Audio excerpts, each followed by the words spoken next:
Brodes Media.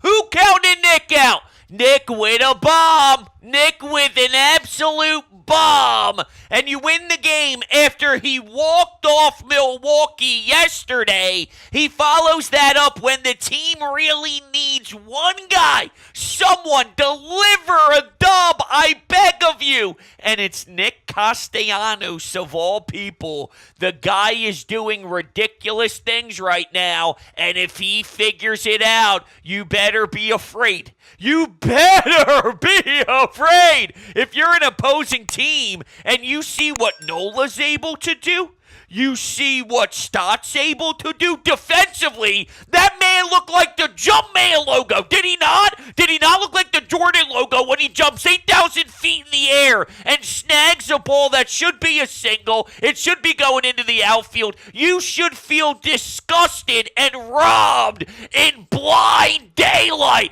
in huge, wide open, sunny days. You're getting robbed because here's Bryson Stott being a magician with the leather. So was Bob. How about a play at home again? Getting outsat at home this series. In a series, by the way, where they didn't score a bunch of runs. The Phillies didn't score many runs this series. So how do you sweep a team when you barely get runs across home plate? You make sure the other team gets thrown out at home. That's how. That's how. Boom. Over at third. That's how. Pache in center field. That's how. Aaron Nola, his curveball was partying, baby. Jungle juice, vodka, fireball shots, you name it. It was doing its thing. Maybe add in a little Kendrick Lamar, West Coast, Crip Walk, whatever it is, baby. That was a party for Aaron Nola as Milwaukee's clueless. Yo, Reese, thanks for coming by. Did you take your gift party bag? That was a dumb joke. That joke sucked. But thanks for coming. Don't let the door hit you on your ass on the way out, Reese. Swept. It's a good Milwaukee team. And they didn't stand a chance because of how powerful this team can be, even on their quiet days. Sometimes it's going to be like this, a snooze, if you will. Because let's be honest, that wasn't the most entertaining game in the world. But when Kyle Schwarber grounds out into a double play, who goes, jeez, come on. Was that it? Was that the turning point? Was that going to be the moment that we look back at thinking, Kyle, when is it going to be your time to shine? When are you going to put the team on your back? Is it finally the day? It's an afternoon game. You got a few days off. Come on, Kyle. Double play. Woof. Doesn't matter, though. Because when other guys aren't hitting as well as we need them to, we're now living in a sequence where Nick is the one having everybody's back. Think about that for a second. And when the team was winning, when he was barely contributing, everyone else said, don't worry about it, Casty, because Bohm was leading the league with runs batted in. Because Trey Turner was hitting 340 plus. Because Stott was killing it. See how this goes? When you have your highs and your lows, if someone is in a down, someone else is in an up. And when another person ends up going on a down, then someone who was in a down is then now starting to rise. And as that's happening, the starting pitching doesn't skip a beat. It really is only Taijuan Walker that really hurts us. Other than that, you're talking about insanity. Not just good, not just great. This doesn't even add up. Christopher Sanchez is pitching as good as most teams' number 2.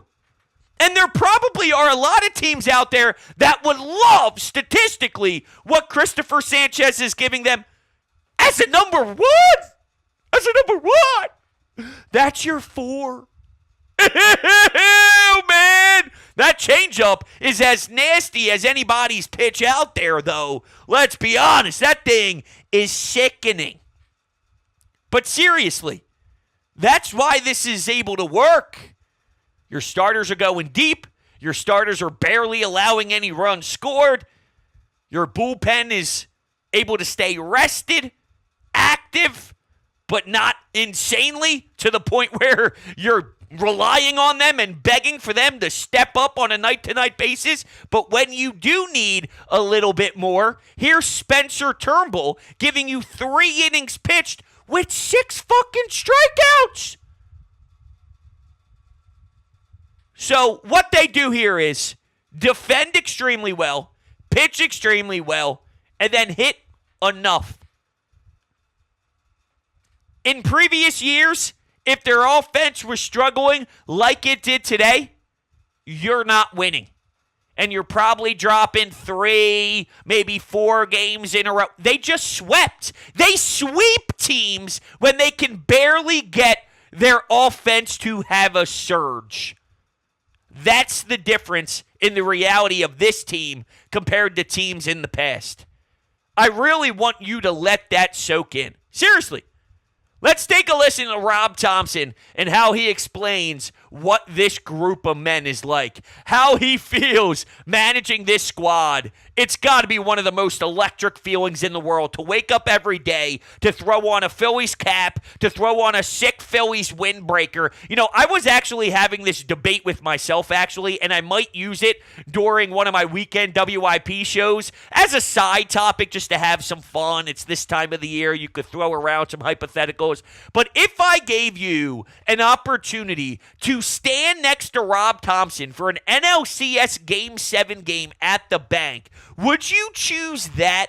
Or you could stand next to Nick Sirianni in an NFC Championship game at the Link, and you get to stand on the sidelines next to him the entire time. And which one would you want? And don't get me wrong, the Eagles are our baby here. But something about the pace of a baseball game and watching it from a dugout view, knowing how awesome Red October is, the Link is nuts, all right? And Corey Clement dancing to Dreams and Nightmares 2017 NFC Championship game during warm-ups. If I was able to be that close and see that with my own 2 eyeballs about 5 feet away from me, I'd probably vomit from the adrenaline and screaming and the going nuts. It's a very hard decision to make, right? You're not wrong with any of the choices you make, but as I sit here getting ready to play the audio, I'm just picturing standing next to cool, calm, collected Rob. I don't think me and Nick Sirianni, mid-game, as he's screaming at the top of his lungs, running down the sidelines, I don't know if both of us together would be a good combination. I want the yin and yang, all right? I want the little high emotional Brodes next to the cool, calm, collected Rob and OCS, maybe 1 foot on the top step. But seriously, what would you do? I'm curious. You can answer down below in the comments section. We'd love to hear your thoughts. But anyway, let's take a listen to Rob Thompson on this special group. It's incredible. Really is. They come to play every day. Great hearts. I mean, really. They come here and they compete every day. And it's a great group. You're damn right, baby. I love the way that they compete nonstop. And a couple of times now over the recent shows, I've somewhat went back to what John Kruk said throughout the broadcast. And he was bringing up, when you go back to his team and you go back to his time, the Phillies weren't really accustomed to winning games a lot. So when they did, there was a celebration, night-to-night basis, different era, different times. That team, the way they went about their business off the field, it is night and day, and it's nowhere even even close to the personality of this team, although they do like to get after it. I've seen Stubbies. I've seen Ranger Suarez dancing in the clubhouse. I've seen it all, so they like to enjoy some cold ones too and pop a lot of champagne. But my point is, when he was describing the difference on how they show up to the ballpark every single day with their commitment to pretty much, we are going to do this. That's how they show up every day. Expected to win, dominant force. Their sense of urgency is like no other.